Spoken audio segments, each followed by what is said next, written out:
Mais il faut battre le fer pendant qu'il est chaud. C'est-à-dire que Mobutu a beaucoup de Kuta.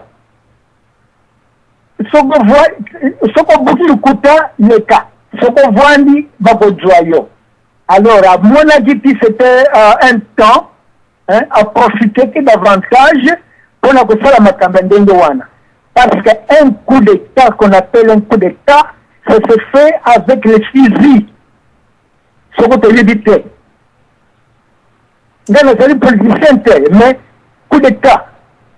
Comment que nous kameka muntu o azali abavandi ndenge wana soko lakisi instrument ya kubunda te.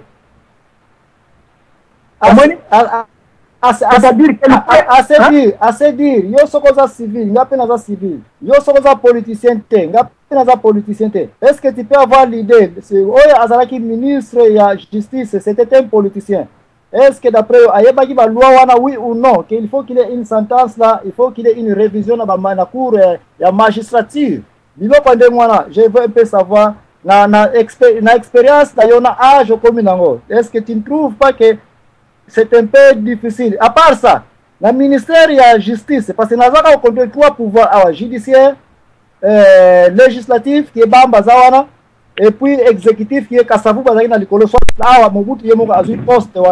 Mettons un peu awa, na ministère. Papa Nabiso Zambouana, moi Bolimbisi, ndeko à côté na téléphone inconnu, ce qu'on peut se maloba. C'est la question comme ça on appelle ça. Na Rwanda ministère de la justice c'était composé peut-être ya Papa Kenge Wadondo. Est-ce que tu as l'idée il y le premier intellectuel qui a le droit civil na Congo qui est Papa Tshisekedi où il était au quoi il va positionner na Rwanda? Est-ce qu'il peut travailler dans l'état? Tu as l'idée de ces noms là et Tshisekedi comme na côté à ministère de la justice?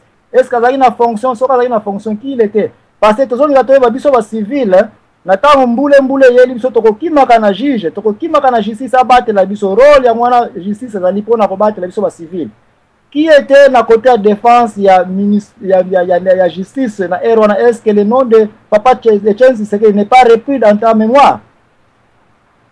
Oyo wana ngana puisque tangu wana nazali kaka wana na Sénat na Congo te tangu basala di exécution wana ngana na vana di kaka wana joka tango kana téléphone. Olobaki na cousin o azaki na Belgique ngaye muntu alobaki na ngai. Bien, na pesi antenne na studio pona bande comme subaya na ba question na bango. Papa Deves zwila biso ndeko za na téléphone kuna. Allô, je passe au téléphone. Papa. Bonsoir. Oui, bonsoir. Ngai kombo nanga chancelier na zobenga bino na Pays-Bas. Nalingaki kotuna motima na ngai epai ya papa Bamba oyo bozwi lelo boye. Bon, mpona tomeka mpe korestituer histoire ndenge ezalaki kala na gouvernement oyo esalamaki na le 24 novembre 1965 après juste le coup d'état ya Mobutu. Tomoni na ministère ya justice ezalaki Kengo Wadondo te, ezalaki Joseph Nsinga. Et puis tokomona papa Etienne Tshisekedi na ministère ya affaires coutumières et intérieures, bon affaires intérieures et coutumières. Question mangé zaboy. Tango prononcé et salamaki na juin 66 oyo cour militaire et condamnaki Bamba Emmanuel, Mahamba Alexandre, Kimba Evariste et Anani Jérôme na ordonnance oyo ezalaki numéro 66-338 il y a 20 mai 1966 nalingi natuna papa rôle ya ministre ya intérieur na exécution wana ezalaki nini et puis rôle ya ministère de la justice ke ezalaki nini. Merci beaucoup. Ok, papa Mawabi na banza osili koyoka ndeko question auti ko poser wana alinga ba rôle ya ministère ya intérieur na tango wana ezalaki ndenge nini mais na baza yo moko olandi à vous na yo ti mais nakoki koloba lokuta te ngai nalongwaki na Congo 1964 nalongwaki 64 maloba naza koloba koyoka naaki témoin oculaire te bon makambo ya ministre ya intérieur soki boye lokola ya koloba ntango nalobaki ti bamba apesaki prédiction ete mbango alobaki oyo batinda nani oyo Mobutu comme ambassadeur kaka makambo ndenge wana kaka tolobaki alobaki ndenge wana nayebaki te comment est-ce que makambo wana ça peut dérouler dans le gouvernement ya yebisaki kaka nani président voilà prédiction nga na moni vision nga na moni yango oyo boye aliyebisaki ye puisque olobati bamba ministre de finance ake na koloba ministre intérieur non c'est-à-dire que le président c'est le président qui a le droit de convoquer le ministre intérieur aloba na yeti voilà ce qu'il y a c'est ceci cela na mutu ndenge boye tokosala ndenge boye ne bamba koloba te tia ke na benga ministre de l'intérieur apesa ye maloba puisque bango nyonso bazali sous la direction ya nani ya président alors makambo yo lobi na ba ministre wana je suis sûr que yo ulukula ozalaki présent au monaki bango wana mais moi je n'étais pas au Congo nazali na États-Unis en 1964 depuis 1964 bango bayoko boma bango en 1966 alors le wana je vous donne peut-être vous avez raison de yango wana kaka lokulo donc ndeko oconfirme ede biso mpe koyeba olobi ministre ya justice nani nazalaki na justice kuna d'après yo nani yango azalaki na justice kuna selon barecherche nosali ministre ya justice yo te papa Mahamba nazotuna ndeko aza na telefone bon alo ndeko telefone obimi ndeko DSV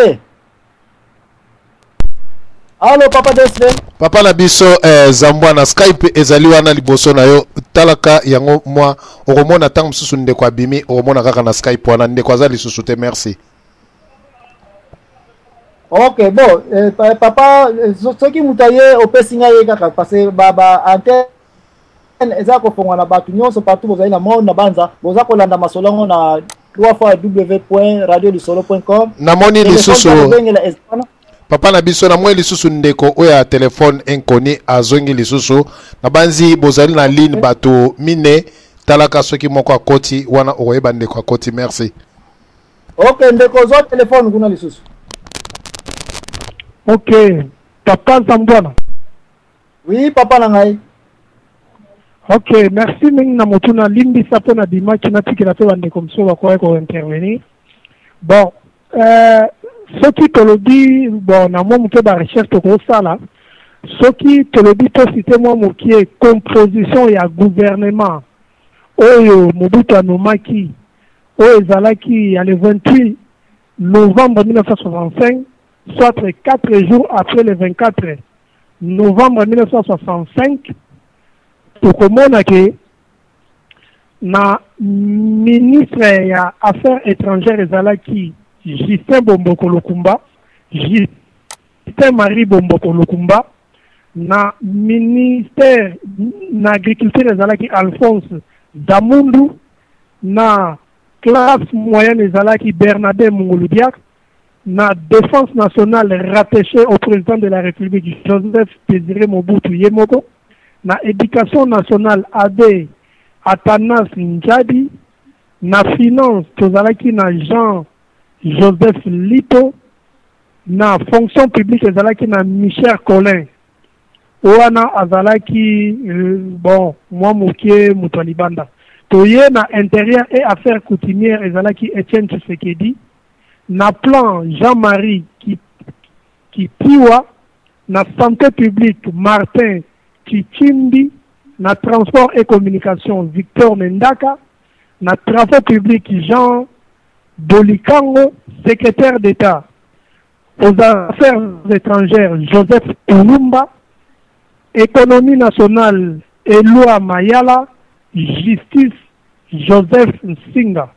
Donc voilà moi mouké en bref, commissaire généraux Oyo, Mobutu Tango Sala coup d'État naé Oyo, Ameka qui un peu qu'on travaille dans on a Bandeliwana. Voilà moi mouké moi précision de côté ça. Merci beaucoup. Zalaka wana ministère de la justice, est-ce que Nsinga Zalaki civil de soldat? Bon, Singa Azalaki civil, bon, na gouvernement Mobutu Nomaki wana, il n'y avait pas vraiment de militaires. Tout le monde a Justin Marie Bomboko Lokumba, ou Azalaki na ministère affaires étrangères Azalaki Sodate. Tozu Mutuloko la, Etienne Tshisekedi, ou Azalaki na ministère affaires étrangères coutumières Azalaki Sodate. Donc, Singa fait non plus.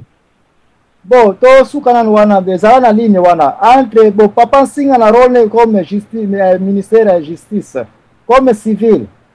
Est-ce que mutu azali na ligne awa koiko aider biso comment papa Nsinga a transféré ki ka ya ba les 4 martyrs qui est na tribunal ya civil pour que na tribunal militaire parce que apparemment batu bakata ki sentence ya koboma les 4 martyrs ezaki cour militaire, cour suprême militaire.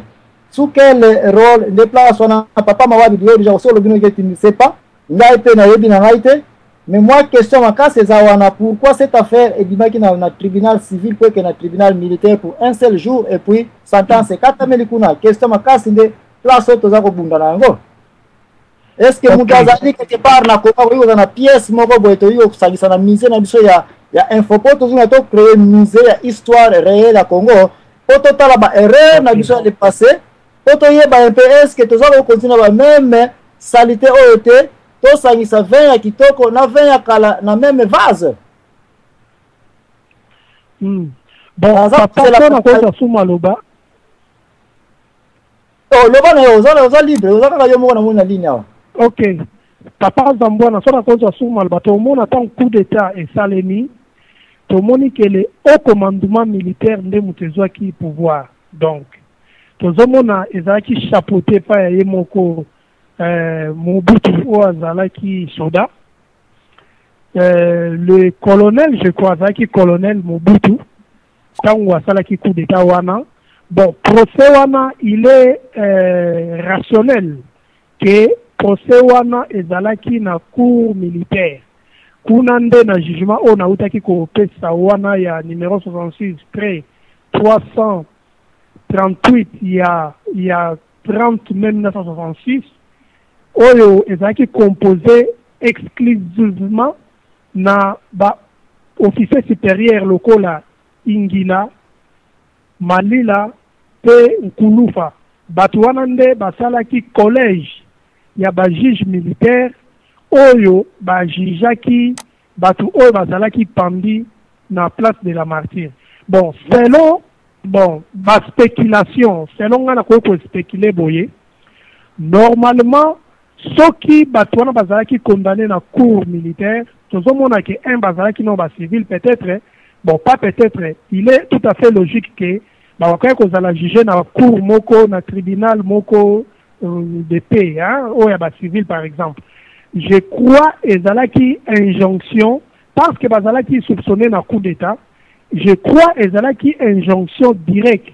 Il y a le colonel Mobutu Oyo, non seulement alingaki appelle sa signal moko fort à tous celles et ceux oyo bakokaki un peu kozala un peu na moi une idée, disons, kozala moi une vision un peu contraire na prise de pouvoir nae alingaki appelle ça un signal fort de façon à ce que avec un peu dissuader banani oyo bakokaki nambala sima kozongela yango. Je crois après qui d'instruction wana na cour militaire de façon à ce que bazala juger parce que au commandement militaire nde mutu ezwaki pouvoir. Donc c'est-à-dire les ali basoda nde mutu bazali pouvoir